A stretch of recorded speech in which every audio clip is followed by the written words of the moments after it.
Hello, good morning, नमस्कार सभी का स्वागत है स्पिरिचुअलिटी मैटर्स अध्यात्म के और मेरे इस चैनल पे। आई होप सब अच्छा कर रहे होंगे, सब अपनी लाइफ को एंजॉय कर रहे होंगे, गीता सत्र का आनंद ले रहे होंगे, उस गीता ज्ञान से बहुत कुछ सीख रहे होंगे। तो अभी तक हमने 17 श्लोक तक कर लिया है। 6 चैप्टर ध्यान योग चल रहा है।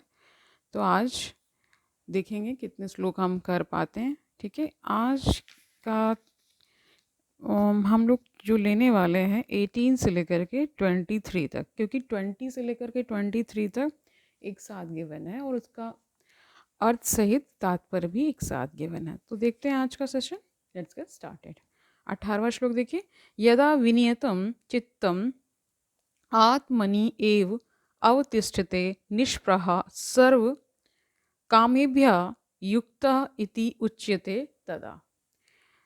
इसका अर्थ देखिए, जब योगी योगाभ्यास द्वारा अपने मानसिक कार्यकलापों को वश में कर लेता है और अध्यात्म में स्थित हो जाता है, अर्थात समस्त भौतिक इच्छाओं से रहित हो जाता है, तब वह योग में सुस्थिर कहा जाता है। इसका तात्पर्य देखिए, साधारण मनुष्य की तुलना में योगी के कार्यों में यह विशेषता होती है कि वह समस्त भौतिक इच्छाओं से मुक्त रहता है, जिनमें मैथुन प्रमुख हैं। एक पूर्ण योगी अपने मानसिक कार्यों में इतना अनुशासित होता है कि उसे कोई भी भौतिक इच्छा विचलित नहीं कर सकती।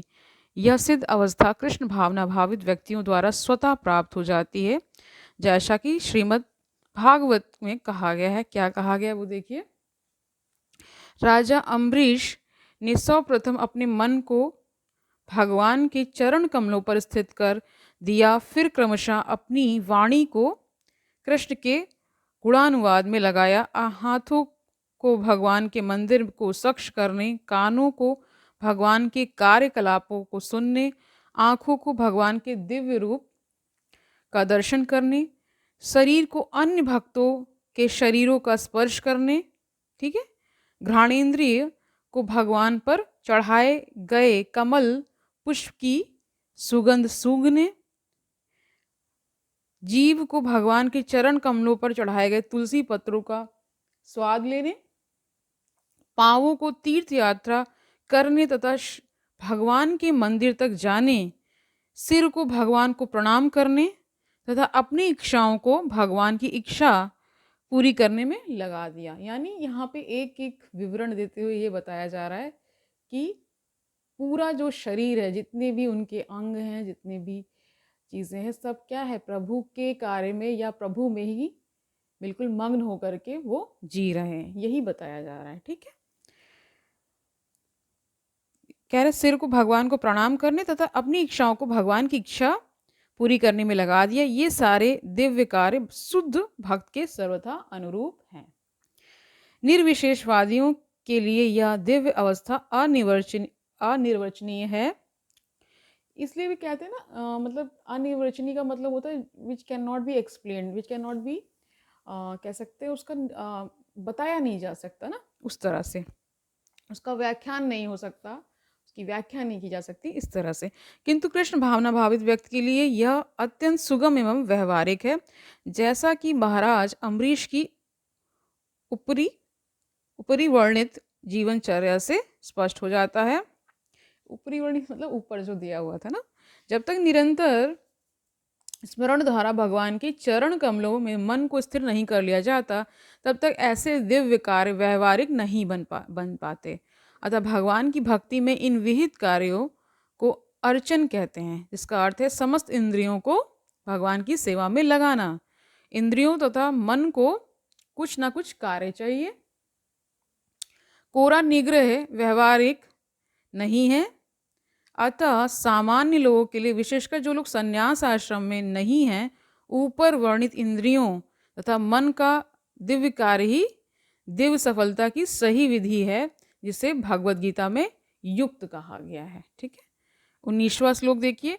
यथा दीपः निवात स्थः न इंगते सा उपमा स्मृता योगिनः यत् चित्तस्य युजता योगम आत्मना। इसका अर्थ देखिए, जिस प्रकार वायु रहित स्थान में दीपक हिलता डुलता नहीं, उसी तरह जिस योगी का मन वश में होता है, वह आत्म तत्व के ध्यान में सदैव स्थिर रहता है। इसका तात्पर्य केवल 2 लाइन का है। कृष्ण भावना भावित व्यक्ति अपने आराध्य देव के चिंतन में उसी प्रकार अविचलित रहता है जिस प्रकार वायु रहित स्थान में एक दीपक रहता है। अब देखिए 20 से लेकर के 23 श्लोक एक साथ दे दिए गए हैं। देखिए 20वां श्लोक देखिए, यत्र उपरमते चित्तम निरुद्धम योग सेव्या यत्र चा एव आत्मना आत्मानं पश्यन् आत्मनि तुष्यति। तो ये 20वां श्लोक हो गया। 21वां देखिए, सुखम आत्यंतिकम यत् बुद्धि ग्राह्यम अतीन्द्रियम वेत्ति यत्र न चा एव अयम स्थिता चलति तत्वता। ये हो गया आपका 21वां श्लोक। 22वां देखिए, यम लब्ध्वा चा अपरम लाभम मन्यते न अधिकम ततः यस्मिन् स्थितः न दुखेन गुरुणापि विचाल्यते। ये हो गया आपका 22वां श्लोक। 23वां देखिए, वो एक लाइन का ही है, तम विद्यात दुख संयोग वियोगम योग संगितम। ठीक है, तो इसका इस पूरे 20 से लेकर 23 का पूरा अर्थ देख लीजिए क्या है। सिद्धि की अवस्था में, जिसे समाधि कहते हैं, मनुष्य का मन योगाभ्यास के द्वारा भौतिक मानसिक क्रियाओं में से पूर्णतया संयमित हो जाता है। इस सिद्धि की विशेषता यह है कि मनुष्य शुद्ध मन से अपने को देख सकता है और अपने आप में आनंद उठा सकता है। उस आनंदमय स्थिति में वह दिव्य इंद्रियों द्वारा असीम दिव्य सुख में स्थित रहता है। इस प्रकार स्थापित मनुष्य कभी सत्य से विपत नहीं होता और इस सुख की प्राप्ति हो जाने पर वह इससे बड़ा कोई दूसरा लाभ नहीं मानता। ऐसी स्थिति को पाकर मनुष्य बड़ी से बड़ी कठिनाई में भी विचलित नहीं होता। यह निस्संदेह भौतिक संसर्ग से उत्पन्न होने वाला समस्त दुखों से वास्तविक मुक्ति है। तो इसका तात्पर्य देखिए, ठीक है, इन सारे श्लोकों का।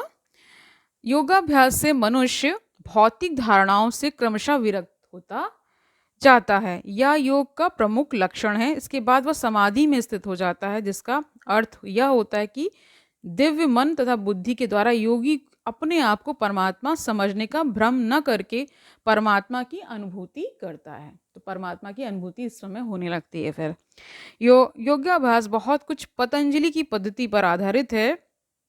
कुछ अप्रामाणिक भाष्यकार जीवात्मा तथा परमात्मा में अभेद स्थापित करने का प्रयास करते हैं और अद्वैतवादी इसे ही मुक्ति मानते हैं, किंतु वे पतंजलि की योग पद्धति के वास्तविक प्रयोजन को नहीं जानते। पतंजलि पद्धति में दिव्य आनंद को स्वीकार किया गया है, ठीक है, किंतु अद्वैतवादी इस दिव्य आनंद को स्वीकार नहीं करते क्योंकि उन्हें भ्रम है कि इससे कहीं उनके अद्वैतवाद में बाधा ना उपस्थित हो जाए।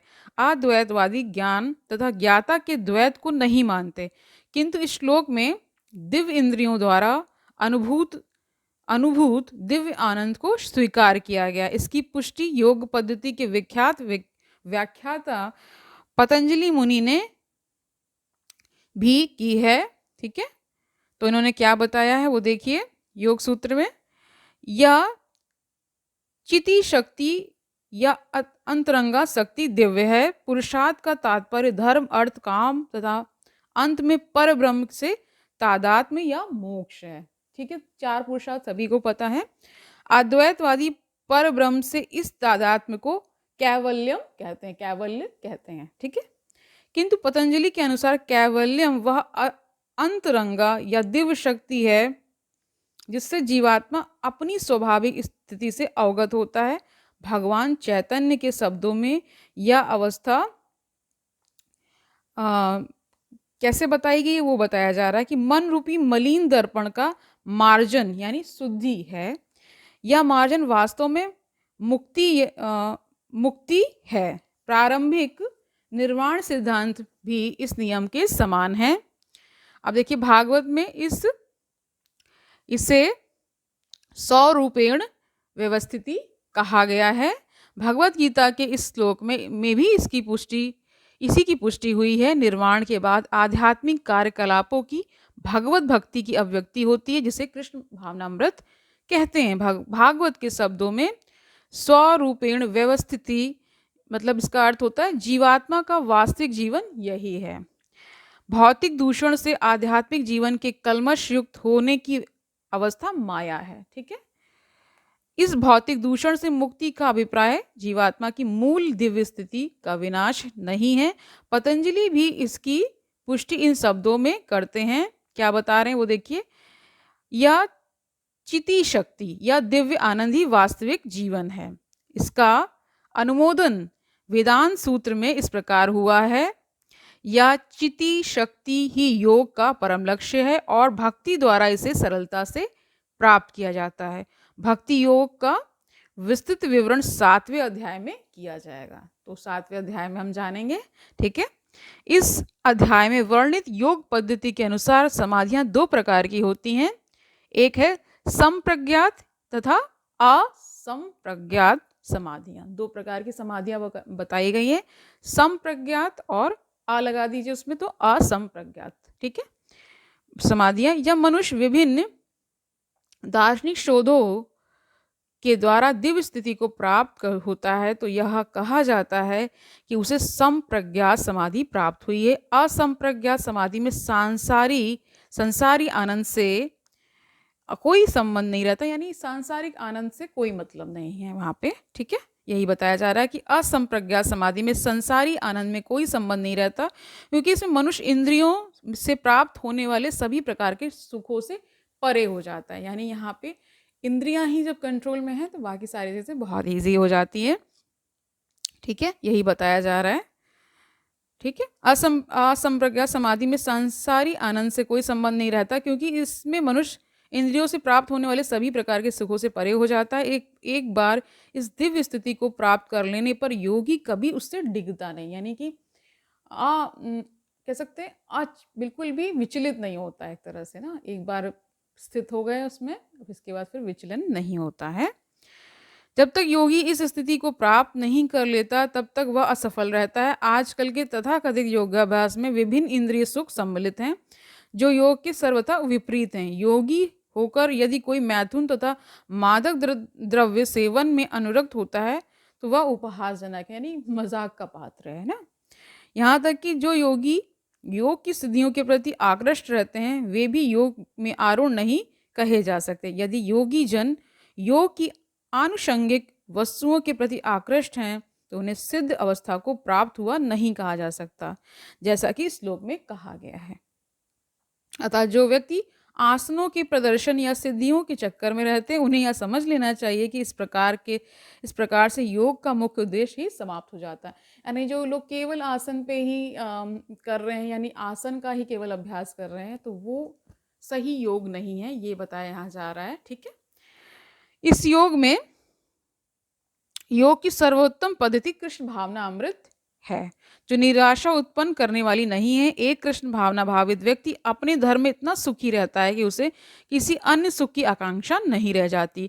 इस दंभ प्रधान युग में हठ योग, ध्यान योग तथा ज्ञान योग का अभ्यास करते हुए अनेक अवरोध आ सकते हैं।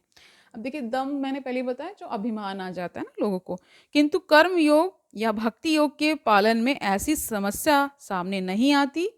जब तक यह शरीर रहता है तब तक शरीर की आवश्यकताओं जैसे आहार, निद्रा, भय तथा मैथुन को पूरा करना होता है।